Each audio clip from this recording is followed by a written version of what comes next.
আসসালামু আলাইকুম রাহমাতুল্লাহ। ওদের পাশে কথা বলার মতো কেউ নাই, ওদের পাশে শক্ত খুঁটি হয়ে দাঁড়ানোর মতো কেউ নাই, ওদের পাশে শুধু আছে একমাত্র আল্লাহ আরশে আজিম থেকে।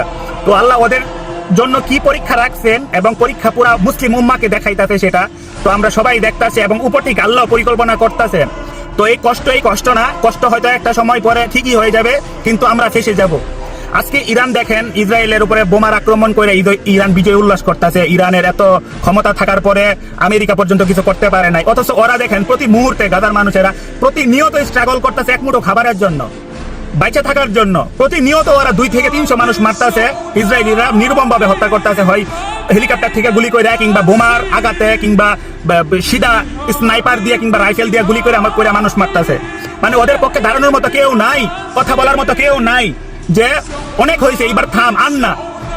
ইরান করতে পারতো সেটা, ইরানের ক্ষমতাও ছিল, আল্লাহ দিয়েছে, কিন্তু কি কারণে করে নাই একমাত্র আল্লাহ তাআলা ভালো জানে। তো আমি আর বাড়তি কথা বলবো না, শুধু জাস্ট এইটুকুই বলবো যে আপনারা গাজার জন্য দোয়া করেন।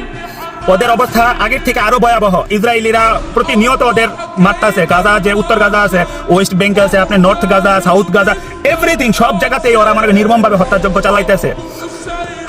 তো ওদের পক্ষে কথা বলারও কেউ নাই। তো শুধু এইটুকুই বলবো আল্লাহর কাছে যে আল্লাহ ওদেরকে আপনি রক্ষা করেন, যেহেতু আমাদের হাতেও কিছু করার নাই ক্ষমতা। যা শুধু ভাই আমি কি বলবো, আমার মুখের ভাষা নাই। আমি শুধু এইটুকুই বলি, মুসলমানদের প্রত্যেকটা মুসলমানের উপর অলরেডি জিহাদ ফরজ হয়ে গেছে। যদি সে না করে, তার দায়িত্ব যদি সে পালন না করে, আল্লাহর কাছে জবাবদিহিতা একদিন করতেই হবে ইনশাআল্লাহ। ওকে।